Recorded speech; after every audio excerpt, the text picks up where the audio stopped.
કથાના નિયમોનું પાલન કરવાનું કહ્યું છે. વક્તાના પણ નિયમો છે, બહુ ધ્યાનથી સાંભળજો. વક્તાના 7 લક્ષણો છે. ભાગવતમાં 7 લક્ષણ. હા, લખણ કેવા છે ને જોવું પડે પેલા. જેને તેને જેવા તેવાને કથા વાંચવા નથી બેસાડા. અને અત્યારે તો બહુ ધ્યાન રાખવા જેવું છે વક્તાઓમાં. ઘણા યજમાનોને પાણી મુકાવ્યા છે કથાકારોએ. બધું કરશું પણ કથા નહીં કરી. આવું થયું છે, થાય છે ને સમાજમાં, બધું થાય છે. વિરક્તો વૈષ્ણવો વિપ્રો વેદ શાસ્ત્ર વિશુદ્ધિકૃત દ્રષ્ટાંતો કુશલો ધીરો વક્તા કાર્યોતિ નિસ્પૃહ. એક શ્લોક બતાવ્યો. આ વક્તાના લક્ષણો છે. વિરક્ત, જે એકેય વસ્તુમાં આસક્ત નથી. બીજો શબ્દ છે વૈષ્ણવ, વિષ્ણુ ભક્ત હોવો જોઈએ. કથા કલ્યાણ કરવા માટે છે. વિરક્ત વૈષ્ણવ, ભાગવત સાંભળવા માટે વૈષ્ણવી દીક્ષા અનિવાર્ય છે. આ યાદ રાખજો. ત્રીજો શબ્દ છે વિપ્ર, વિરક્ત હોવો જોઈએ, વૈષ્ણવ હોવો જોઈએ. અને હવે ધ્યાનથી સાંભળજો. વિપ્ર કોણ હોવો જોઈએ? બ્રાહ્મણ હોવો જોઈએ. જેની તેની પાસે કથા સાંભળવાથી ફળ ઉલટું પણ મળી શકે છે. વક્તાના લક્ષણમાં પિતૃ પાછળ કથા કરવી હોય તો ફરજિયાત વક્તા બ્રાહ્મણ હોય.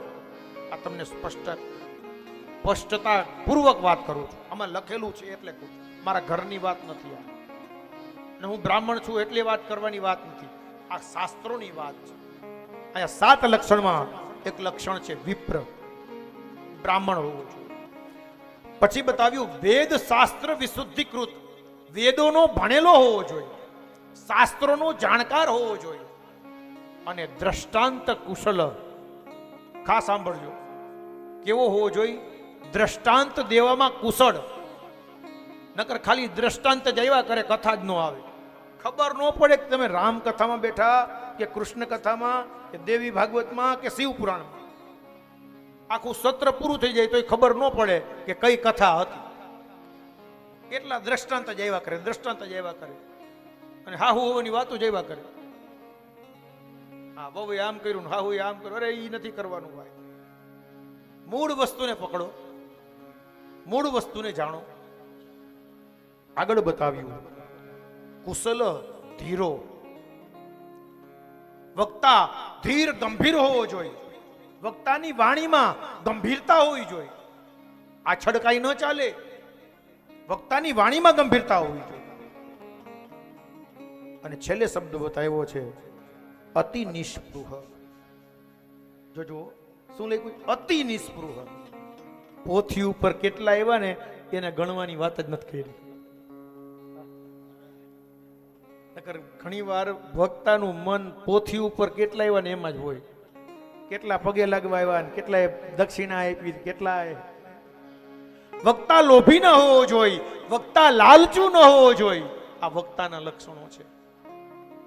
આવા લક્ષણ હોય ને તો એવાને વક્તા બનાવાય. આવું શાસ્ત્ર કહે છે. આપણા ગ્રંથોમાં આવું લખેલું છે. આજે વક્તાઓના લક્ષણ બતાવ્યા. એ જ પ્રમાણે શ્રોતાઓના પણ. ખાલી વક્તાનું જ બોલો ને શ્રોતાનું કાંઈ નહીં. લેતા જાઓ તમે થોડું. હા, જે શ્રોતા હોય ને એને વ્રત કરવાનું હોય. શ્રોતા હોય એને એક આસને બેસીને કથા સાંભળવાની. સાહેબ, તમારું સૂત્ર અહીંયા પણ લખેલું છે. એક આસને બેસીને. ભાગવતના મહાત્મ્યમાં 6થા અધ્યાયમાં આ લખેલું છે. હજી હું મહાત્મ્ય સુધી જ પહોંચ્યો છું સાહેબ.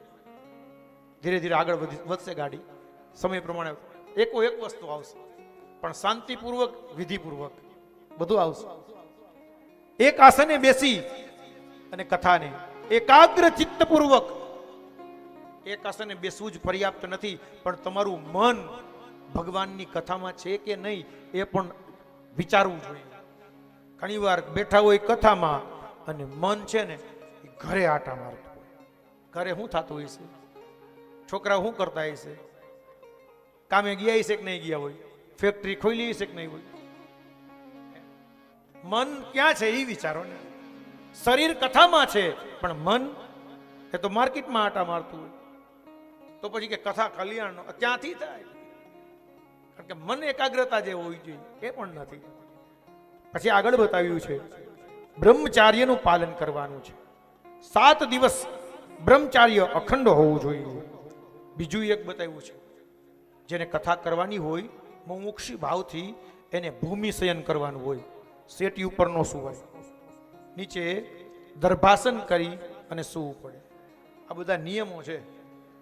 જેમ વક્તાના નિયમો કીધા એ પ્રમાણે શ્રોતાના પણ નિયમો છે. એમાં એક નિયમ એ છે કે સત્ય બોલવું, ખોટું ન બોલાય. 7 દિવસ ખોટું બોલો તો કથાનું ફળ ન મળે. પવિત્રતા રાખવી, સ્વચ્છતા રાખવી, હૃદયમાં દયા રાખવી, આ શ્રોતાના નિયમોમાં લખેલું છે. અને બંનેને ત્યાં સુધી મૌન રહેવું. આ મૌન છે ને એ પણ શ્રોતાનો નિયમ છે. અમારા રાજુ મામાનો નિયમ છે, ગુરુવારે એ મૌન રાખે છે. પણ મૌન તમે રાખો ને એકવાર ટ્રાય કરજો, એવું અઘરું છે. મૌન રાખવું બહુ અઘરું છે. જેથી મૌન હોય ને તેથી એવા એવા પ્રશ્ન આવે ને આપણે કઈ નોગી ને રહી નોગી આવું થાય. પણ કથામાં બોલવાથી પાપ લાગે છે. જ્યારે તમે કથા સાંભળતા હો અને વચ્ચે તમે બોલો તો કથામાં વચ્ચે બોલવાથી પાપ લાગે છે. અને કીર્તન જ્યારે થતા હોય ત્યારે મૂંગું રહેવાથી પાપ લાગે છે. કીર્તન તો ઊંચા અવાજે જોરથી ભગવાનના ગાવાના હોય છે.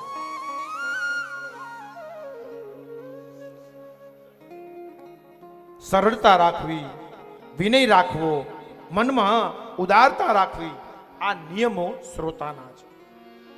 આ રીતે જો ભગવાનની કથાને શ્રવણ કરીએ તો 7 દિવસમાં આજે પણ વિમાન અહીંયા આવે હો. પણ કથાનો નિયમ એ બતાવ્યો છે, કથાની મહત્વતા એ બતાવી છે.